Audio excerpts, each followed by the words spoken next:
Hello everyone. आज हम पढ़ने वाले हैं डब्ल्यू के बी अप्रॉक्सीमेशन मेथड। इससे पहले मैं आपको 3 वीडियोस दे चुकी हूँ जिसमें डब्ल्यू के बी का इंट्रोडक्शन, हार्मोनिक ऑसिलेटर की एनर्जी कैसे निकालनी है डब्ल्यू के बी मेथड से, और 1D बॉक्स की एनर्जी कैसे निकालनी है डब्ल्यू के बी मेथड से। ये तीनों वीडियोस थोड़ा बेसिक सीखने के लिए था कि डब्ल्यू के बी कैसे अप्लाई करना है and all. But competition point of view के अकॉर्डिंग हम लोग पार्ट फोर्थ मतलब आज सीखेंगे कि कैसे क्वेश्चंस को अगर पेपर में आ जाए तो बहुत थोड़े टाइम में और शॉर्ट ट्रिक्स लगा के कैसे उन क्वेश्चंस को सॉल्व करना है। और नेक्स्ट वीडियो में मैं आपको डब्ल्यू के बी से रिलेटेड जितने भी C S I R NET में पी वाई क्यूज आए हैं वो मैं आपको करवाने वाली हूँ। तो ये हमारा from competition point of view से रिलेटेड लेक्चर रहेगा आज। तो इसमें क्वेश्चंस जब आएंगे तो आपको गिवन होगा पोटेंशियल एनर्जी एक्स के साथ कैसे वेरी कर रही है। तो ये गिवन होगा V X equals to alpha X की पावर पी। अब यहाँ पे पी चेंज हो जाएगा और अल्फा चेंज हो जाएगा, where alpha and P are constant. तो आप लोगों को सिर्फ याद रखना है वो ये है, क्योंकि क्वेश्चन में बाउंड स्टेट एनर्जीज ही पूछेगा, तो बाउंड स्टेट एनर्जी जो ई एन है उसका ये फॉर्मूला आपको याद रखना है। ठीक है, इसको भी मैं आपको स्प्लिट करके दिखाऊंगी कि आप कैसे इसको डिपेंडेंसी कैसे याद कर सकते हो। तो पहले ये फॉर्मूला देख लेते हैं। Alpha as it is n minus half H cut under root pi upon 2m alpha, gamma function 1/p plus 3/2 upon gamma function किसका 1/p प्लस 1 का, और पावर जो होल में रहेगी वो आएगी 2p upon p plus 2। Alpha की power नहीं है, सिर्फ ये वाले की पावर है 2p अपॉन p प्लस 2। इसको आप काफ़ी बार लिख के देख लोगे तो ये भी आपको याद हो जाएगा, not a big deal. But इसको पेपर में पूरा एज इट इज़ क्वेश्चन पूरी एनर्जी का एक्सप्रेशन पूछा जाए ऐसा ज़रूरी नहीं होता।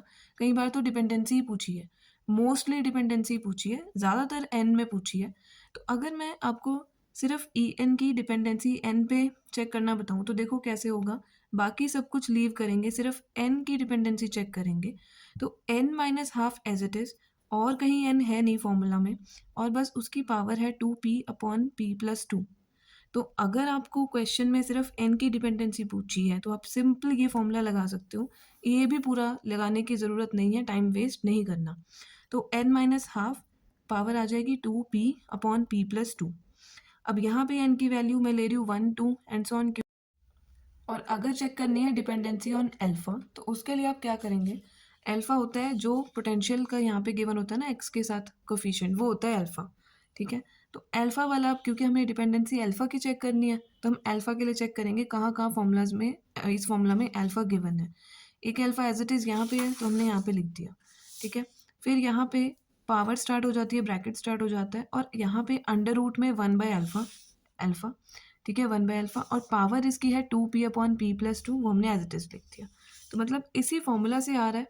बट पूरा फॉर्मूला याद करने की बजाय अगर हम ऐसे सेपरेटली डिपेंडेंसी याद कर लें तो भी बहुत ईजिली बहुत कम टाइम में हम क्वेश्चन सॉल्व कर सकते हैं। तो अल्फा से हमने यहाँ इस फॉर्मूला से हमने अल्फा की डिपेंडेंसी यहाँ पे देख ली। अब हम इसको कंबाइन कर लेंगे अल्फा की पावर्स। तो यहाँ पे क्योंकि अंडर रूट है तो यहाँ पे अल्फा की पावर है 1/2 और होल पावर है 2p अपॉन p प्लस 2। ठीक है, अब क्योंकि अल्फा की पावर 1/2 यहाँ डिनोमिनेटर में है तो ऊपर जाके ये माइनस हाफ हो जाएगी, और जो माइनस हाफ होगी वो 2 इसका डिनोमिनेटर वाला पावर का, और इस पावर का न्यूमिनेटर 2 कैंसिल आउट हो जाएगा। तो बचेगा क्या, minus p upon p plus 2। अब क्योंकि पावर से बेस सेम है तो पावर्स क्या हो जाएंगी, ऐड। तो यह आ जाएगा 1 minus p upon p plus 2, और जब हम इसको सॉल्व कर लेंगे पावर को तो ये आ जाएगा p plus 2 minus p upon p plus 2। तो मेरे पास जो अल्फ़ा की पावर बच गई वो आ गई 2 अपॉन p प्लस 2। तो सिंपल अगर अल्फ़ा के साथ डिपेंडेंसी पूछी है तो हम सिंपल याद रख लेंगे कि अल्फ़ा की पावर 2 अपॉन p प्लस 2। अब अभी तक जो भी पी वाई क्यूज आए हैं उसमें जो डिपेंडेंसी आई है वो एन या अल्फ़ा की ही आई है। बट क्योंकि हम पी वाई क्यूज पे डिपेंड नहीं कर सकते हैं तो फ्यूचर पॉसिबल क्वेश्चन भी हम अगर डब्ल्यू के बी से देखना चाहें तो वो ये भी आ सकता है कि एम की डिपेंडेंसी भी वो पूछ सकता है एग्जामिनर। ठीक है, तो अगर हमें एम की डिपेंडेंसी देखनी है तो यहाँ पे वापस आए फॉर्मूला में जो मैंने आपको ई एन का डिटेल पूरा फॉर्मूला बताया, उसमें एम की डिपेंडेंसी चेक करनी है तो सिर्फ एम को हम लेंगे। तो क्या आ जाएगा, अंडर रूट 1/m की power 2p upon p plus 2। फिर इसको सॉल्व कर लेंगे, m की वैल्यू माइनस हाफ हो जाएगी तो यहाँ आ जाएगा 2p अपॉन p प्लस 2। 2 फिर से कैंसिल आउट हो जाएगा, तो m की पावर बची -p/p+2। तो ये हमारी जो बाउंड स्टेट एनर्जी है, उसकी डिपेंडेंसी अकेले m पे, तो वो आ जाएगी -p/p+2। तो यही हमारा फ्यूचर पॉसिबल क्वेश्चन है, क्योंकि अल्फ़ा और n के बहुत बार क्वेश्चंस आ चुके हैं।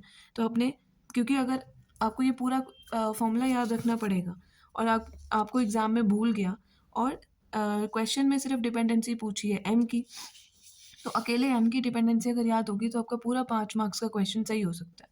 तो ये हमने ट्रिक समझी है कि हम इस अगर हमसे सिर्फ en की डिपेंडेंसी पूछी है और मोस्टली अभी तक पीवाईक्यूज़ में यही पूछा है, तो हम कैसे इसको याद रखेंगे और डिपेंडेंसी अलग-अलग मैंने आपको करके बता दी है। तो आप सिंपल वो याद करके अपना क्वेश्चन बहुत कम टाइम में सॉल्व कर सकते हैं। और अब मैं नेक्स्ट वीडियो में आपको जितने भी WKB से रिलेटेड क्वेश्चंस आए हैं नेट में, वो बहुत अच्छे से डिटेल्ड अच्छे से सॉल्व करके बताऊँगी। इसी टाइप से जो हमने डिपेंडेंसी चेक की है, सेम वही ऐसी डिपेंडेंसी लगेंगी और अभी तक नेक्स्ट वीडियो आने तक आप इनको याद भी कर सकते हैं, तो आपको फटाफट से बिल्कुल भी प्रॉब्लम नहीं आएगी क्वेश्चन सॉल्व करने में। बहुत आसानी से क्वेश्चन सॉल्व हो जाएँगे। Thank you.